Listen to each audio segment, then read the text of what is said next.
Warning, this video is intended for adult collectors.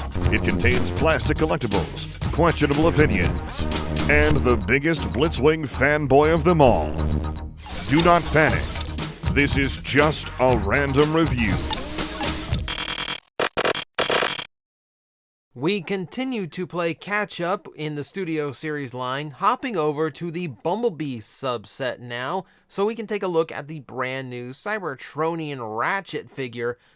This one was interesting to see released, if only because it's one of those figures that they didn't actually plan a vehicle mode for in the movie, meaning Hasbro got to come up with it themselves, and honestly, I actually really like what they came up with.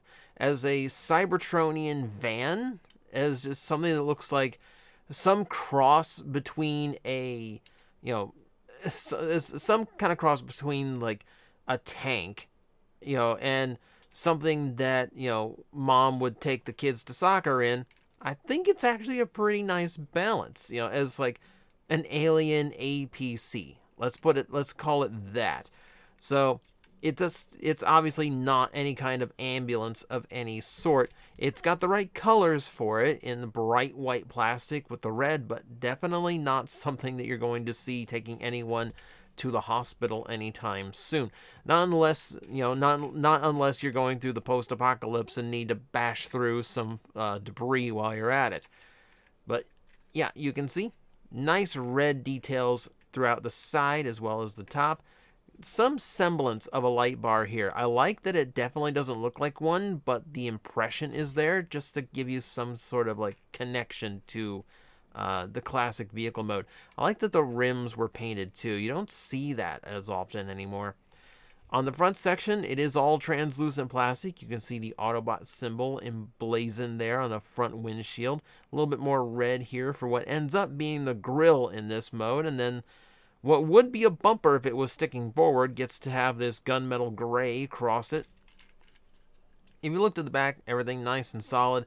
I guess there's no need for tail lights on Cybertron, because I can't imagine when you can just turn into a biped and walk, that you don't get into much traffic jams, I guess. It's actually nice and solid all the way around. I actually really like how this works. And the gray breaking up the white on the top, also not a bad inclusion. You look on the underside, just in case you want to see what it looks like to transform her correctly. Everything's tucked up quite nicely. I will say, I will admit, this is not the most pleasant toy for me to get back into vehicle mode, in particular because there's two slots that can peg in around here. And it looks like either one of them is the right slot, so if you forget which one and then start wondering why nothing's lining up, that's where your problem is. But it's a little bit finicky to get back into the vehicle mode.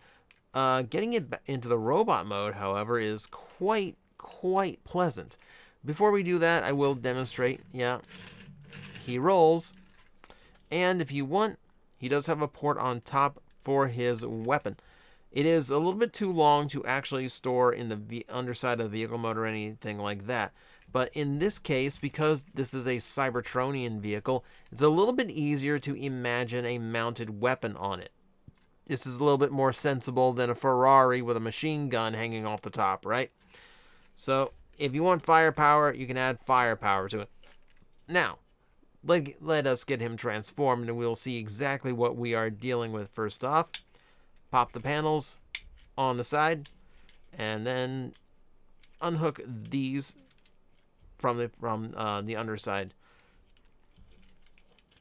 Now, the aforementioned pegs that can get you misaligned, wiggle those out, open all of this up, and that's going to turn into a torso at some point. But before then, let me get this opened up.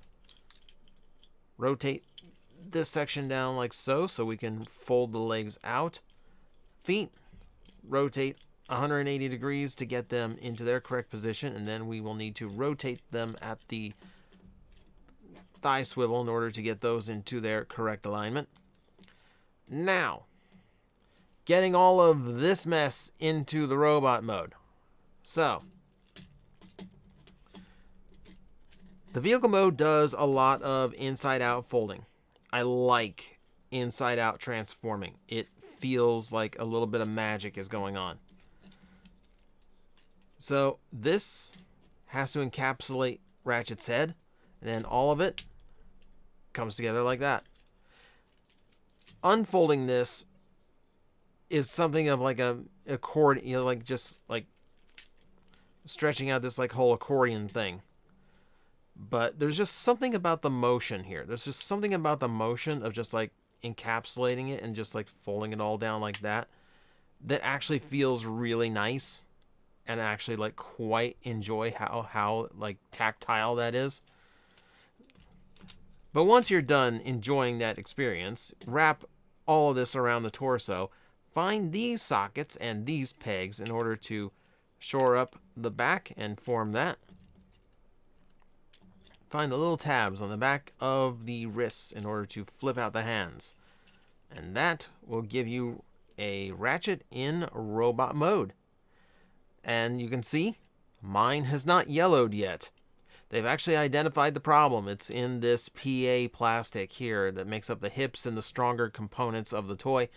That is under research, and that is hopefully getting rectified for future releases. Probably too late for this guy, but good to know going forward that the yellowing is probably going to get caught.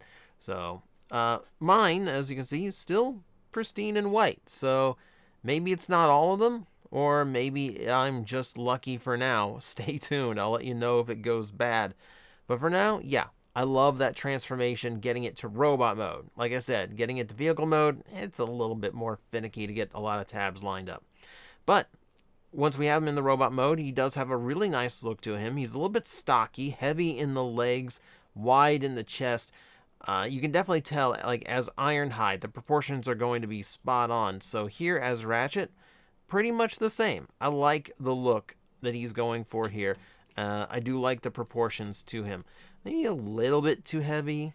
Maybe a little bit too heavy. Like maybe the arms, I think, could have stood to be a little bit thicker, but given the transformation, not too much of a sacrifice.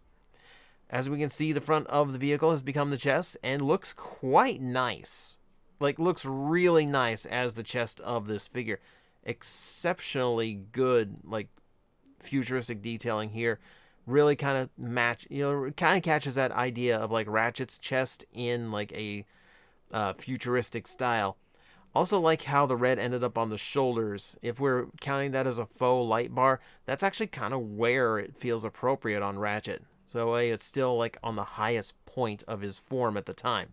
We see a little bit of red traced around the ankle and fake wheels painted in on the side, which is, I guess, one reason why the rims got painted, so these match a little bit better. Just to give you the impression that this is actually, like, folds out to create the sides of the vehicle. Ignore the fact that he's got his wheels under his armpits. But yeah, really like how he turned out, and super clean. Look at that. No kibble whatsoever. I love how the back panels folded up and became this nice solid back area. Lots of tech greeble sculpted in as well, so it doesn't feel like wasted space or anything. Looking really, really nice all the way around. Super solid. I love these like Bumblebee Studio Series figures because they kind of get to do whatever they want, and they do it really, really well. They can really focus on making that robot look really nice when they don't have to worry about making some licensed vehicle out of it. Now, we need to look at the head. Let me get ready for this. So, the head itself does have a bit of that cranky Ratchet to him. He is a lot more heavily greebled because we are still dealing with a movie-style Ratchet. So, the face has quite a few more lines to it. But you can actually make out a face in that silver paint, which I think is a big improvement over past movie designs, don't you think? Yeah, and yeah, nice little update to his classic features. He's got the red fin. If you are a gray fin fan, avoid this toy. Well, actually don't, because, hey, I'm giving a pretty glowing review so far. Let's see if the rest of it pans out. So, no true features to the figure, because, you know, that's just kind of what modern Transformers do, but exceptionally nice looking. I will give it that. Articulation-wise, the ball joint has quite a bit of give up and down in the neck, so he has plenty of movement there, as well as full rotation as usual. He's got those weird shoulders where it rotates here at the torso and then hinges out for the arm. This is technically universal motion, but because it's on two different axes, it always feels weird to get it into like certain positions. It might just be me feeling that way. Mileage may vary on that opinion. Bicep rotation works quite well, nice and tight on mine. Full elbow bend, 90 degree as usual. Full rotation at the waist, thigh, universal. We saw that the thigh rotation works, part of the transformation. 90 degrees at the knee. Always love to see that. Ankle nice and rocky. And a little bit back and forth in the ankle. This is actually tight enough to use as a joint as well if you really want. Gives you a tiny bit of forward, but quite a bit of back. Meaning you can get some decent little action poses out of him if you need your field medic to suddenly turn into an action hero, which, hey, Ratchets are typically pretty good at. You want to arm him up? Sure, we can give him his rifle. The weapons, I believe just like the stock weapons from the movies, they just kind of threw them around. So they're not really like attached to the character in any way.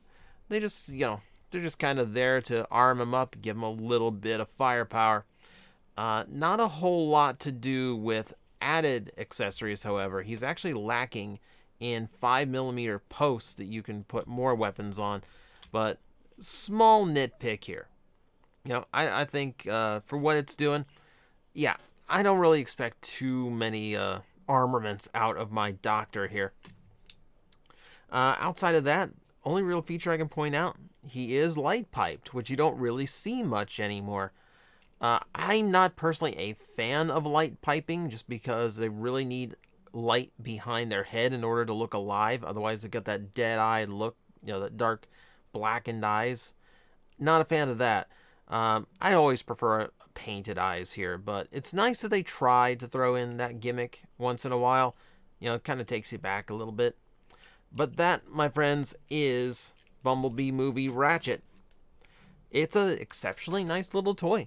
He's got quite a bit going on and excellent transformation. If you can get used to how the vehicle mode transformation works, then you got a good time on your hands all the way around. At the very least, seriously love transforming into robot mode. That's a really enjoyable experience. So, buy it in good faith, or if you are that cautious about that white plastic problem, go ahead and wait for the Ironhide release. He definitely is not going to have that issue, and hey, it's still going to be the same really solid figure. So, go forth, have fun, this one is worth it. Guys, I am facing the most powerful enemy any YouTuber can face, the algorithm, and I need your help to defeat him. Hit the like button, hit the subscribe button, hit the notification bell, and leave a comment. Every time you do, we attack that algorithm and we drive it back until it can no longer defeat this channel. Thank you very much.